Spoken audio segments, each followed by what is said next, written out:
జై శ్రీమన్నారాయణ. సుందరకాండలో ఏతాన్ ఏవహి సంక్రుద్ధౌ, ఆ మైందద్విబుధులే కనుక కోపిస్తే లంకాం నాశయితుం శక్తౌ, మొత్తం లంకనంతా నాశనం చేయగలరు. హో వానరులారా, మయైవ నిహతా లంక దగ్ధా భస్మీకృతా పునః, నేనొక్కడినే లంకను పాడు చేయగలిగాను కదా, నేనొక్కడినే లంకనంతా కాల్చి బూడిద చేశాను కదా, ఇక ఇంతమందిమి వెడితే తప్పకుండా లంకను మనం జయించగలం. నేను ఒక్కడినే వెళ్ళి లంకను పాడు చేసి అందరికీ వినిపించేటట్టుగా నా రాముడి పేరు అక్కడ ప్రకటించి వచ్చాను. ఏం చెప్పానో తెలిసిన వాళ్ళందరికీ అక్కడ జయత్యతి బలో రామో, మొత్తం లంకనంతా కాల్చి బూడిద చేసి నా రామునికి జయము జయము జయము జయము, లక్ష్మణశ్చ మహాబలః, మహాబలుడైనటువంటి లక్ష్మణునికి జయము జయము జయము జయము, రాజా జయతి సుగ్రీవో రాఘవేనాభిపాలితః, రామరక్షణలో ఉన్నటువంటి మా రాజైనటువంటి సుగ్రీవుడికి జయము జయము జయము జయము అని అందరికీ ప్రకటించి నా గురించి చెప్పాను. అహం కోసలరాజస్య దాసః, నేను కోసలేంద్రుడైనటువంటి శ్రీరామచంద్రుడి దాసుడను, వాయుపుత్రుడను, హనుమంతుడను అని అందరికీ గట్టిగా వినిపించేటట్టుగా ప్రకటించి వచ్చాను. ఓ వానరులారా, ఇక నేనొక్కడినే అంత చేశానంటే మనమంతా వెడితే తప్పకుండా లంకను జయించి సీతమ్మను తీసుకొని రాగలము. సీతమ్మ ఎంత దుఃఖిస్తుందో తెలుసునా? మహాపతివ్రత అయినటువంటి సీతమ్మ రావణ నిర్బంధములో ఉండి కూడా, అంతటి దుఃఖములో ఉండి కూడా రామం సర్వాత్మనా శుభా, రామధ్యానములోనే ఉంది. అదే చీర కట్టుకొని ఉంది పాపం సీతాదేవి. శరీరమంతా దుమ్ము కొట్టుకుపోయి ఉంది పాపం సీతమ్మది. అంత దుఃఖములో కూడా సీతా భర్తృహితే రత, సీతమ్మ రాముడినే ధ్యానము చేస్తుంది, రామహితాన్నే కోరుకుంటుంది. చాలా దీనంగా ఉంది సీతాదేవి పాపం. ఓ వానరులారా, హంసతూలికా తల్పము మీద పడుకోవలసినటువంటి సీతమ్మ అక్కడ నేల మీద పడుకుంటుంది. ఇక ఆ కష్టాలు భరించలేక సీతమ్మ మరణించడానికి కూడా సిద్ధపడింది. అట్లాంటి సీతమ్మకు నేను నమ్మకం కలిగించి వచ్చాను. అన్ని విషయాలు సీతమ్మకు చెప్పి వచ్చాను. రామ సుగ్రీవుల స్నేహము గురించి నేను అమ్మతో చెప్పగానే సీతమ్మ చాలా సంతోషించింది. ఓ వానరులారా, అన్ని కష్టాలలో కూడా నియతః సముదాచారో, సీతమ్మ సత్ప్రవర్తనలో ఏమాత్రము మార్పు రాలేదు, అన్ని కష్టాలున్నా కూడా. హో వానరులారా, అన్ని కష్టాలలో కూడా భక్తి భర్తరిచ ఉత్తమా, సీతమ్మకు రాముని మీద ప్రేమ తగ్గలేదు. అంత గొప్పది సీతమ్మ. అంతటి పతివ్రత సీతమ్మ రావణాసురుడిని తన ప్రభావముతో చంపటము లేదు అనంటే దాన్ని బట్టి రావణ వైభవాన్ని కూడా మనం గుర్తించాల్సి ఉంటుంది. రావణుడు కూడా చాలా గొప్పవాడు. అయితే రాముని చేతిలోనే రావణుడు చావాల్సి ఉందేమో, అందుకే సీతమ్మ రావణాసురుడిని ఏమీ చెయ్యటం లేదు. రాముని చేతిలో రావణుడు చావడానికి కారణమేమిటి అంటే రావణుడు సీతమ్మ పట్ల చేసినటువంటి అపచారమే సుమా. ఓ వానరులారా, ఇప్పుడు చెప్పండి, ఎదత్ర ప్రతికర్తవ్యం, నేను చెప్పిందంతా విన్నారు కనుక మనం ఇప్పుడు ఏం చెయ్యాలో చెప్పండి అంటూ హనుమ వానరాదులందరితో మాట్లాడుతూ ఉన్నాడు.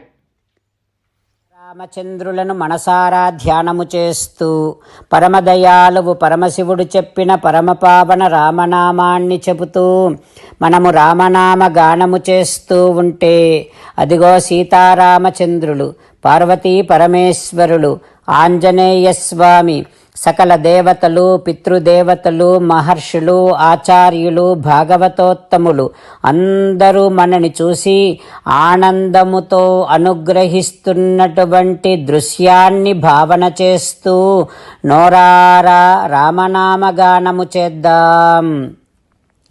రామ రామ దశరథ రామ, రామ రామ దశరథ రామ, హే హే రాజా రామ, హే హే రాజా రామ, హే హే సీతారామ, హే హే సీతారామ. జై శ్రీమన్నారాయణ. భక్తులకు ప్రత్యేకమైనటువంటి విజ్ఞాపన. మీకు అన్ని విషయాలలో వెంటనే మంచి ఫలితాలు రావాలి అనంటే ప్రతిరోజు 1 నిమిషం వెచ్చించి నారాయణాస్త్రాన్ని చదవండి. ఇక మీకు తిరిగే ఉండదు. నారాయణాస్త్రాన్ని పొందడానికి మీరేం చేయాలంటే నారాయణాస్త్రం అనే వెబ్సైట్కి వెళ్ళి మీ పేరు, మీ ఈమెయిల్ ఇస్తే మీ ఈమెయిల్కి నారాయణాస్త్రం PDF వస్తుంది. అందులో ఒక రామాయణ శ్లోకం, ఒక గీతా శ్లోకం, ఒక విష్ణునామం ఉంటాయి. ఆ మూడింటిని కలిపి నారాయణాస్త్రం అంటాం. ప్రతి ఒక్కరికి వేరువేరు శ్లోకాలను ఇస్తున్నాం. ఆ రకంగా ఎవరి శ్లోకాన్ని వారు ప్రతిరోజు తప్పనిసరిగా చదవటం వలన ప్రతిరోజు ప్రతి 24,000 భక్తులతో ఒకసారి సంపూర్ణ రామాయణ పారాయణ, 33 సార్లు శ్రీమద్ భగవద్గీత పారాయణ, 24 సార్లు శ్రీ విష్ణు సహస్రనామ స్తోత్ర పారాయణ జరుగుతుంది. ప్రతి ఒక్కరికి అంతటి విశేష ఫలితము ప్రతిరోజు లభిస్తుంది. అందుకని మీరు, మీ కుటుంబ సభ్యులు అందరూ ఒక్కొక్కరు ఒక్కొక్క నారాయణాస్త్రాన్ని వెంటనే పొందండి. జై శ్రీమన్నారాయణ. శ్రీమద్ భగవద్గీత సారాంశముగా 18వ అధ్యాయములో 65 నుంచి 69 శ్లోకముల ద్వారా శ్రీకృష్ణ భగవానుడు మనందరినీ ఒక 8 పనులు చేయమని చెబుతూ పరమాత్మ ఈ రకంగా అంటూ ఉన్నాడు. ఎవరెవరైతే నేను చెప్పిన ఈ 8 పనులు చేస్తారో వారందరూ నాకు చాలా ఇష్టమైన వారవుతారు. అప్పుడు వారిని నేను సకల పాపముల నుండి, సకల దుఃఖముల నుండి విముక్తులను చేసి నా అంతటి వారిగా చేసుకుంటా, తరగని ఆనందాన్ని అనుభవింపచేస్తా. నిజమే చెబుతున్నా, ప్రమాణము చేసి చెబుతున్నా అంటూ సాక్షాత్తుగా దేవదేవుడైన శ్రీమన్నారాయణుడైన శ్రీకృష్ణ భగవానుడే మనను ఈ 8 పనులు చేయమని చెబుతూ ఉన్నాడు కనుక, హో శ్రీమన్నారాయణ, కరిష్యే వచనం తవ, తప్పకుండా చేస్తా, నువ్వు చెప్పినట్టే చేస్తా అంటూ మనం ప్రతిరోజు దేవదేవుడైన శ్రీమన్నారాయణుడికి ఈ రకంగా మాట ఇద్దాం. హో శ్రీమన్నారాయణ, నువ్వు చెప్పినట్టే నేను నిన్నే సంతతము ధ్యానము చేస్తూ ఉంటా. హో శ్రీమన్నారాయణ, నువ్వు చెప్పినట్టే నేను నీ భక్తుడిగానే ఉంటా. హో శ్రీమన్నారాయణ, నువ్వు చెయ్యమన్నట్టే నేను నా విధులను, కర్తవ్యాలను నీ సేవగా, నీ తృప్తి కోసమనే సక్రమంగా నిర్వర్తిస్తూ ఉంటా. హో శ్రీమన్నారాయణ, నువ్వు చెప్పినట్టే నేను నీవాడిని అనే మహావిశ్వాసాన్ని సంతతము కలిగి ఉంటూ నా హృదయములో నీకే నమస్కరిస్తూ ఉంటా. హో శ్రీమన్నారాయణ, మామేకం శరణం వ్రజ, నన్నొక్కడిని మాత్రమే శరణు వేడుకో అని నువ్వే అన్నావు కనుక నేను నిన్ను ఒక్కడిని మాత్రమే శరణు వేడుకుంటా. హో శ్రీమన్నారాయణ, మా శుచః, ఇక దుఃఖించకు అని నువ్వే నాకు భరోసా ఇస్తూ ఉన్నావు కనుక నేను ఇక దుఃఖించను. హో శ్రీమన్నారాయణ, నువ్వు చెప్పినట్టే నువ్వు నా కోసమని చెప్పిన శ్రీమద్భగవద్గీతను ఎప్పుడో ఒక్కసారి కాకుండా ప్రతిరోజు కనీసం ఒక్క శ్లోకాన్నైనా అనుసంధానము చేస్తూ గీతోపదేశాన్ని జ్ఞాపకం చేసుకుంటూ ఉంటా. హో శ్రీమన్నారాయణ, నువ్వు చెప్పినట్టే నువ్వందరి కోసమని చెప్పిన శ్రీమద్భగవద్గీతను తెలియని భక్తులందరికీ తెలియచేసే నా వంతు ప్రయత్నాన్ని నిరంతరము కొనసాగిస్తూనే ఉంటా.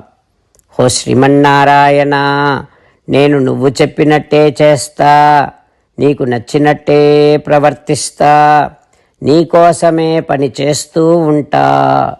కరిష్యే వచనం తవ. సర్వం శ్రీకృష్ణార్పణమస్తు. జై శ్రీమన్నారాయణ.